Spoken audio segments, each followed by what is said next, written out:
நீங்க பயன்படுத்தி கொண்டிருப்பீங்கன்னா உங்கள் சொந்த ஞானம் உங்களுடைய திறமைப்படி செயல்படும். ஆனா நீங்க எதையுமே உங்களுக்குள்ளது நம்பாம தேவனுடைய ஞானத்தை நீங்க நம்பிக்கொண்டிருப்பீங்கன்னா அது உங்களை அற்புதமாய் நடத்தும். தேவனுடைய பலத்தை நீங்க நம்பிக்கொண்டிருப்பீங்கன்னா, தேவனுடைய புத்தியை நீங்க நம்பிக்கொண்டிருப்பீங்கன்னா அது உங்களை நடத்தும். ஹalleluya. அப்ப நம்ம இதுல பெருகணும்னா என்ன சொல்லணும்? இந்த கிருபைக்குள்ள நம்ம பெருகணும்னா என்ன செய்யணும்?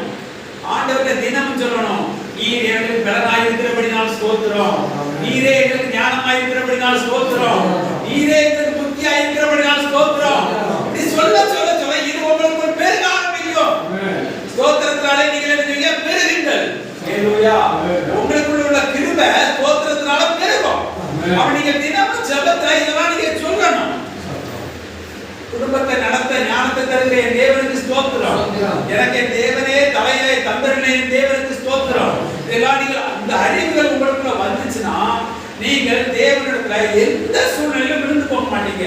எப்படி விழுந்தாலும் நீங்க உடனே எழுந்திருப்பீங்க. ஹalleluya. அப்படி நீங்க தூர போக மாட்டீங்க. கெட்டப்பானவர் மறுபடியும் நீங்க வந்துருவீங்க. ஹalleluya. ஆமென். அந்த உலகத்திலே இருக்கிறத விட உங்களை அவர் அதிகமா நேசிக்கிறார். நீங்க நல்லா புரிஞ்சுக்கொள்ளுங்க. இந்த ஞானம், புத்தி இதெல்லாம் நீங்க பழைய ஏற்பாட்டுல தன்னுடைய நீதியை பார்க்க வேண்டும், தன்னுடைய ஞானத்தினால் தேவனை தேட வேண்டும். ஆனா இந்த புதிய பிரமாணத்துல ஆண்டவர் வெகுவாய் நமக்கு ஆக்கியிருக்கிறாரு. இது விசுவாசத்தினால் உண்டாகிற நீதி, அது சொந்த நீதி இல்லை, அது தேவனுடைய நீதி. அந்த தேவனுடைய நீதியை நாம் பற்றிக் கொள்வோம் என்றால் அந்த நீதி நமக்குள் செயல்பட ஆரம்பிக்கும். அது என்ன செய்யும்? நமக்குள்ள செயல்படும். ஹalleluya. நான் என்ன அதை தரித்திருக்கிறேனோ அது எனக்குள்ள வேலை செய்யும். நான் என்னத்தை என் எண்ணத்துக்குள்ள கொண்டு வருகிறேனோ அது எனக்குள்ள வேலை செய்யும். நான் கிறிஸ்துவை தரித்திருக்கிறேன்னா எனக்குள்ள கிறிஸ்துவுடைய அந்த எல்லா கிறிஸ்துவுக்குள்ள எல்லா காரியமும் எனக்குள்ள வளர ஆரம்பிக்கும். அதை நான் பூர்ணமாக்கப்பட்டு கொண்டே இருப்பேன். ஹalleluya. அவன் இந்த நீதி இதெல்லாம் நீதிலாம் படிக்கிறதுல எனக்கு கூட ஒரு ஞாபகம் வந்தது. நீதிமொழிகள்ல ஒரு வசனம் சொல்லப்பட்டிருக்கோம். அந்த நீதிமொழியில ஒரு வசனம் சொல்லப்பட்டிருப்பாங்க. அது புத்தி இல்ல. நீதிமொழிகள் 11:22 படிங்க. நீதிமொழிகள் 11:22. அந்த ஞானத்துக்கு விரோதமானது. மதிகேடாய் நடக்கிற அழகுள்ள ஸ்திரீ பன்றியின் மூக்கில் உள்ள பொன்முக்குத்திக்கு சமானம். பாருங்க, அங்க ஞானத்தை பத்தி பேசுறாரு. இங்க புத்தினமான ஸ்திரீ அழகுள்ளதா இருக்கிறா, அழகுள்ள இருக்கிறா, புத்தி கிடையாது. அந்த அவங்கள எங்க ஒப்பிட்டு சொல்றாரு பாருங்க. பன்றியின் மூக்குல பொன்னதை அதை போட்டாலும் நல்லா இருக்குமா? நல்லா இருக்க. அவன் எது நம்மளை அலங்கரிக்கும்? யோசிச்சு பாருங்க. நீங்க அழகா இருக்கிறீங்க, நீங்க அழகா இருக்கிறீங்க, உங்களை அலங்கரிக்கிறது அழகா இல்ல ஞானமா புத்தியா சாந்தமா? யோசிச்சு பாருங்க. இந்த அழகா இருக்கிறோம்னு சொல்றாங்க பாருங்க.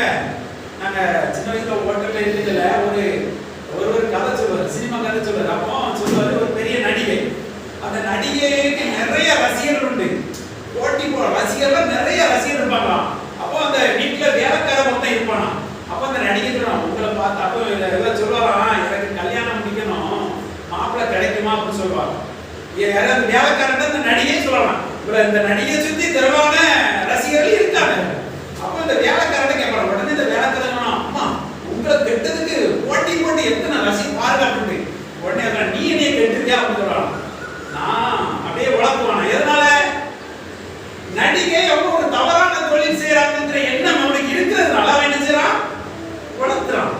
ஹalleluya. அதே போலதான் நீ எவ்வளவு அழகா இருந்தாலும் நீ மதிகேடாய் நடப்பாயானால் அது ஒரு பிரயோஜனப்படாது. அந்த அழகை ஒரு பிரயோஜனப்படாது. அப்ப அந்த அழகை அலங்கரிக்கணும்னா என்ன தேவை? ஞானமும் புத்தியும் தேவை. ஹalleluya. நீங்க அழகா இருக்கலாம், எப்படிப்பட்ட அழகா இருக்கலாம், அந்த அழகு அலங்கரிக்கப்படுவதற்கும் அவமானப்படுத்தப்படுவதற்கும் நமக்குள்ள எது தேவைங்கிறது நம்ம தான் முடிவெடுக்கணும். ஞானம் இருந்தால் அந்த அழகு அலங்கரிக்கப்படும். புத்திரமா இருப்பவன் அந்த அழகு அழிவில்லாம அலங்கோலமாக்கப்பட்டுரும். ஹalleluya.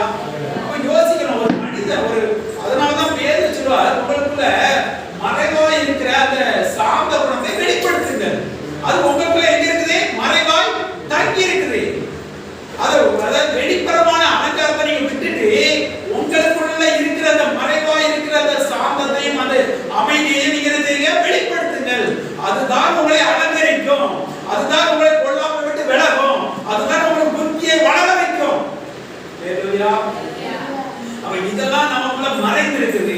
இதெல்லாம் நமக்குள்ள வெளிப்படணும்.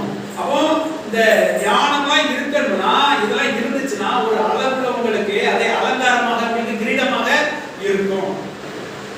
அதனாலதான் சிலவங்க சொல்லுவாங்க பாருங்க, பெரிய பெரிய அளவுள்ளவங்கள சிலவங்க கெட்டியும் டைவர்ஸ் ஆயிடுவாங்க. காரணம் அதுக்கு எல்லாம் நிறைய பாருங்க நடிகைகள் டைவர்ஸ் ஆயிடுவாங்க.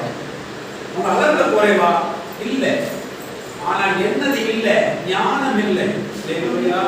மறைந்திருக்கிற சமாதானமும் சாந்தமும் இல்லை. அப்ப அந்த அளவுப்பட்டவங்களை காப்பாற்றா இல்ல.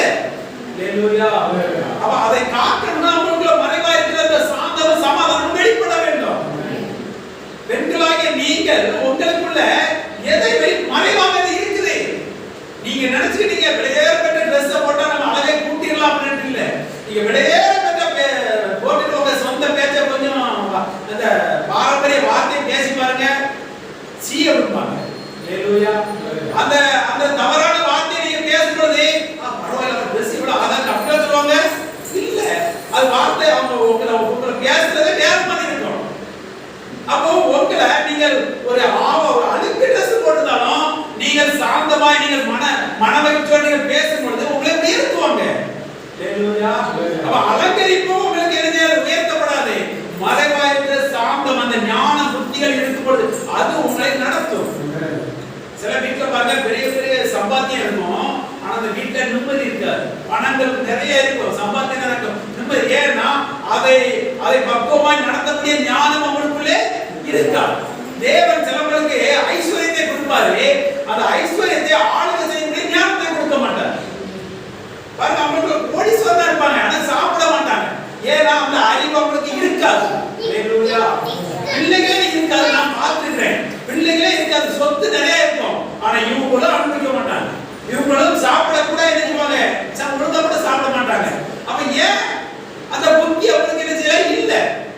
அப்போ நமக்கு எது தேவை அப்படின்னா ஞானமும் புத்தி ரொம்ப தேவை. ஆமா, இது எல்லாவற்றுக்கும் மேலாக தேவனுடைய தயவு தேவை. ஆமென்.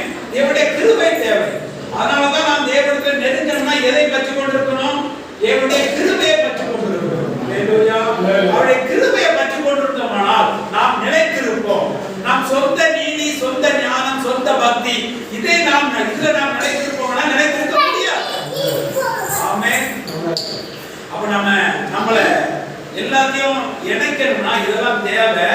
அப்ப சொல்ற யார் அழைத்திருக்கிறாரோ அவங்களுக்கு நானே ஞானமாக இருக்கிறேன், நானே பலனாக இருக்கிறேன், நானே அவங்களுக்கு பரிசுத்தமாக இருக்கிறேன், நானே அவங்களுக்கு மீட்பாக இருக்கிறேன் என்று தேவன் சொல்லியிருக்கிறார். ஆமென். அப்ப இதெல்லாம் நமக்கு ஞானத்தை கூட விளையாடப்பட்டதா சொல்றாரு. இதுக்கும் மேலானது தேவனுடைய தயவு. அவருடைய கண்களை நமக்கு தெரிஞ்சதுக்கு தயவு கிடைச்சிருக்கிறது. இதுக்கெல்லாம் நாம் தினமும் நன்றி சொல்லணும்.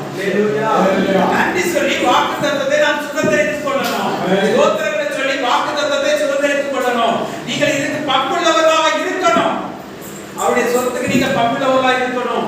அந்த ஞானம், இப்போ நான் சுவிசேஷத்தை அறிவிப்பதற்கு கூட ஞானம் தேவைப்படுகிறது.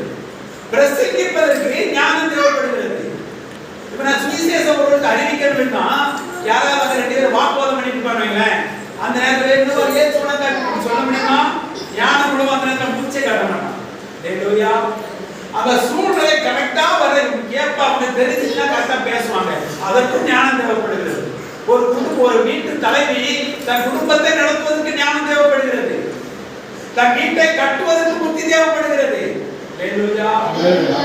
புத்தி இல்லாத ஸ்திரீ வீட்டை எடுத்துக்கலாம், இடித்து போடலாம். புத்தி உள்ள ஸ்திரீ வீட்டை கட்டுவான். அப்ப இது எல்லாவற்றுக்கும் எது தேவைப்படுகிறது? அப்ப அவங்க எதிராக வருகிறது, பொல்லாப்பை விட்டு விலகும் பொழுது எது வருது? புத்தி வருகிறது.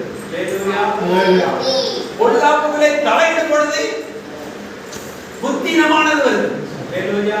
அதை தலையிட்டு லாஸ்ட்ல நஷ்டப்பட வேண்டிய இருக்கும், வேதனைப்பட வேண்டிய இருக்கும், முடிவுல வேதனையா இருக்கும். அதை விட நம்ம மௌனமா இருந்திருந்தா நம்ம மதிப்பை காப்பாத்திருப்போம். சில நேரத்துல சிலர் பேசி ஏண்டா போனோம் அப்படின்னு ஆயிரும், ஏண்டா வாய் கொடுத்தோம் அப்படின்னு ஆயிரும். அவன் புத்தியோட ஃபர்ஸ்ட் என்ன செஞ்சிருவோம், ஒதுக்கிறோம்.